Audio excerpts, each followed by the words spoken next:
will now be available to prosecutors, and not just the charges that you're convicted of. The move will dramatically change the practice of pleading down charges. District attorneys can go back as far as 10 years and find information on tickets that were pleaded down. Currently, they are only allowed to see convictions, not the original charge. Now they will see both, even if the guilty conviction is for a lesser charge. Tickets where the charge was dismissed or where youthful offender status was granted, well, they are not included. Pat Bailey explains how it all works in tonight's top story. Hiya, Pat. Well, hey, Greg, this new information will only be given to district attorneys across New York State, paralegals, and investigators who work for the DA's office. And today, one DA told me that this is a game changer, and pleading down a ticket for motorists just got tougher. I think in terms of offering a plea bargain, many times we will not offer a plea bargain if it's a second bite of the apple or you see a pattern of behavior.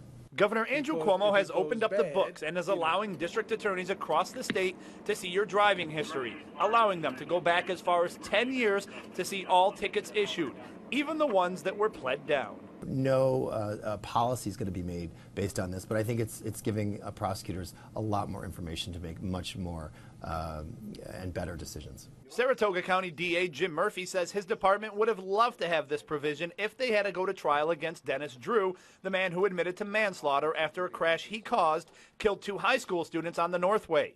Drew had 22 tickets issued to him. All were pled down, so not available to the DA's office. I assume that those DAs might have taken different tacts had they known that he had 22 cases versus the 4 or 5 that were just showing up on the DMV histories. For the average motorist, the change in the law could be costly. I talked to an attorney today who told me that this provision will have wide-reaching effects. First, he says, on the motorist, who he says will have less wiggle room now to get out of a ticket. He says it'll also cost the motorist more money to retain an attorney to try to keep the points off of their license. And he also tells me it'll mean more work for courtrooms like this one here in the town of Colony, a court that he says is normally busy on a traffic night. He says there will be more trials and more headaches possibly for the judges. But the head of the DMV says there is only one reason for the change. What I'm expecting and hoping is that we will have safer drivers, more cognizant of the rules and what we're doing. Now, when I spoke with the DMV commissioner today, Barbara Fiala, I asked her, is this a retroactive law? And I should warn you, she says it is. What does that mean? Starts today, and DAs will have access to everyone's previous driving record. It will not start with your next ticket, so you should be forewarned.